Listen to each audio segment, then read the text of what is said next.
സ്വാഗതം. സയന ടാരക്കാർഡിലേക്ക് ഹാർദമായ സ്വാഗതം. ഉറങ്ങുന്നതിന് മുമ്പ് നമുക്ക് ഏഞ്ചൽസും ആൻസസ്റ്റേഴ്സും തരുന്ന സന്ദേശം എന്താണ് എന്നാണ് ഞാൻ ചോദിക്കുന്നത്. അപ്പോൾ ഇവർ തരുന്ന സന്ദേശം നമുക്ക് എന്താണെന്ന് നമുക്ക് നോക്കാം. ഇവരിലൂടെ എന്ത് സന്ദേശമാണ് നാം വരുന്നത് എന്നുള്ളത്.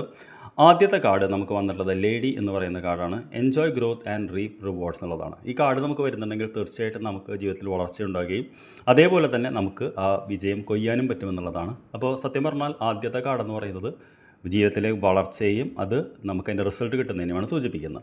ഇനി രണ്ടാമത്തെ സന്ദേശം എന്താണ് അവർ തരുന്നതെന്ന് ചോദിച്ചപ്പോൾ നമുക്ക് വന്നിരിക്കുന്ന കാർഡെന്ന് പറയുന്നത് ഷേപ്സ് ഷിഫ്റ്റ് എന്ന് പറയുന്ന കാർഡാണ്. ഷേപ്പ് ഷിഫ്റ്റർ എന്ന് പറയുന്ന കാർഡിൽ transform and unveil your gift എന്നുള്ളതാണ്. ട്രാൻസ്ഫോം എന്ന് പറഞ്ഞു കഴിഞ്ഞാൽ പരിവർത്തനം നടക്കുന്നു, നിങ്ങളുടെ ഉള്ളിലുള്ള കഴിവുകളെ പുറത്തേക്ക് കൊണ്ടുവരുന്നുള്ളതാണ്. തീർച്ചയായിട്ടും ഈ കാർഡ് നമുക്ക് വരുന്നുണ്ടെങ്കിൽ അടുത്ത് തന്നെ നമുക്കൊരു പരിവർത്തനത്തിനുള്ള സാധ്യതയും നമ്മുടെ ഉള്ളിൽ നാം അറിയാതിരുന്ന ചില കഴിവുകൾ പുറത്തേക്ക് വരാൻ സാധ്യതയുണ്ട്. അതുകൊണ്ട് തന്നെയാണ് ഈ കാർഡ് ആദ്യം വന്നത്. നമുക്ക് തീർച്ചയായിട്ടും വളർച്ചയുണ്ടാകുമെന്നും അതേപോലെ തന്നെ നമ്മളതിൽ നിന്ന് വിജയം കൊയ്യുമെന്നും.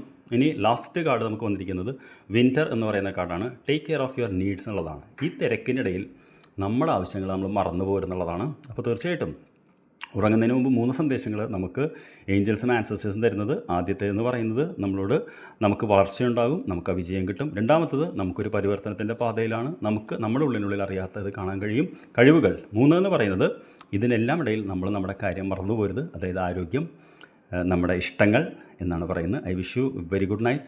നമുക്ക് നാളെ രാവിലെ കാണാം. Thank you for watching.